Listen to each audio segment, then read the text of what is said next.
வணக்கம் குழந்தைகளை.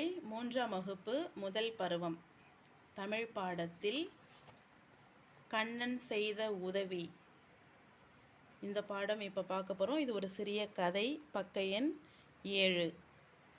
இதோட திறன் என்னன்னா, பொதுவாக நமக்கு தெரிந்த தகவல்களை நாம் ஒரு இடத்துல இருக்கும்போது என்ன நடந்ததோ அதை வந்து சரியாக சொல்லணும், சரியாக தெரியப்படுத்தணும் அப்படின்றதுக்காக கண்ணன் செய்த உதவி.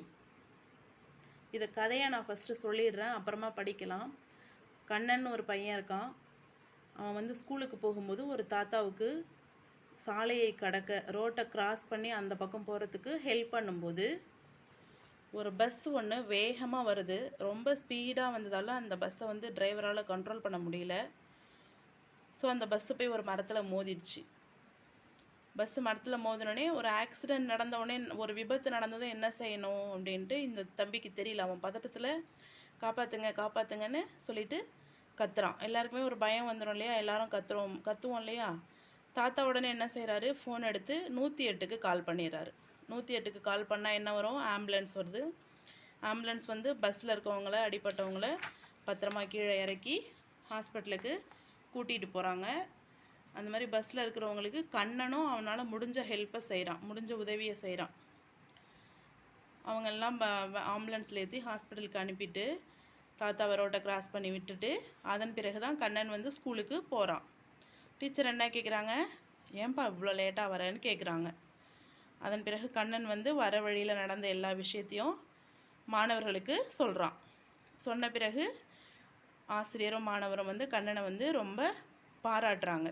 நல்ல விஷயம் செஞ்சுருக்க, நல்ல உதவி செஞ்சுருக்க அப்படின்னு சொல்லிட்டு எல்லாரும் அவனுக்கு கை தட்டி பாராட்ட சொல்கிறாங்க. இது ஒரு கதை. இதே போல் நாம் நடந்துக்கணும் அப்படின்றதுக்காக நம்மை வந்து ஊக்கப்படுத்தும் விதமாக இந்த கதை கொடுத்துருக்காங்க. கண்ணன் செய்த உதவி. கதிரவனின் ஒளி எங்கும் படர்ந்திருந்தது. கதிரவன் சூரியன், ஒளி வெளிச்சம். நமக்கு தெரியும், ஒரு நாள் விடிஞ்சாலே சூரிய வெளிச்சம் எங்கேயுமே இருக்கும். நமது உலகமே சூரிய வெளிச்சமாக தான் இருக்கும். திரும்ப இரவு வரும்போது தான் இருட்டாக மாறும். அதான் இவங்க கொடுத்துருக்காங்க. கதிரவனின் ஒளி எங்கும் படர்ந்திருந்தது. பறவைகள் ஒளி எழுப்பி பறந்தன. காலை வேளையில் கண்ணன் பள்ளிக்கு புறப்பட்டான். அவன் செல்லும் வழியில் ஒரு பெரியவரை பார்த்தான்.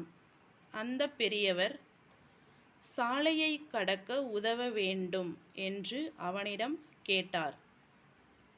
வாருங்கள் போகலாம் என்று கூறிய கண்ணன் அவரது கையை பிடித்து கொண்டு பாதுகாப்பாக எதிர்ப்புறத்தில் விடுவதற்கு சென்றான். அப்போது எதிரே ஒரு பேருந்து வேகமாக வந்தது.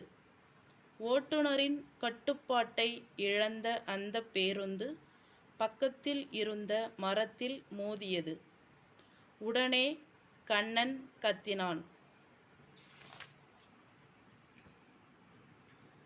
என்ன செய்வது என்று தெரியாமல், ஐயோ காப்பாற்றுங்கள் காப்பாற்றுங்கள் என்று உரக்க கத்தினான். உடனே அந்த பெரியவர் தம் பையிலிருந்து செல்பேசியை எடுத்தார். பின் 108 என்ற எண்ணிற்கு தொடர்பு கொண்டு பேசினார். அடுத்த சிறிது நேரத்தில் அவசர ஊர்தி வந்தது. காவலர்களும் வந்தனர். பேருந்தில் காயம் அடைந்தவர்களை மருத்துவமனையில் சேர்த்தனர். இதனை பார்த்த கண்ணன் பேருந்தில் இருந்தவர்களுக்கு தன்னால் இயன்ற உதவிகளை செய்தான். அதன் பிறகு பள்ளிக்கு சென்றான். ஆசிரியர் கண்ணனை பார்த்து, ஏன் தாமதமாக வருகிறாய் என கேட்டார். கண்ணன் நடந்தவற்றை தெளிவாக கூறினான். ஆசிரியர் அவனை பாராட்டினார். கண்ணன் மகிழ்ச்சியடைந்தான். மாணவர்களே, நீங்களும் உங்களால் முடிந்த உதவியை பிறருக்கு செய்ய வேண்டும். அதுவே மகிழ்ச்சியை தரும். என்றார். மாணவர்கள் அனைவரும் கையை தட்டி கண்ணனுக்கு பாராட்டு தெரிவித்தனர்.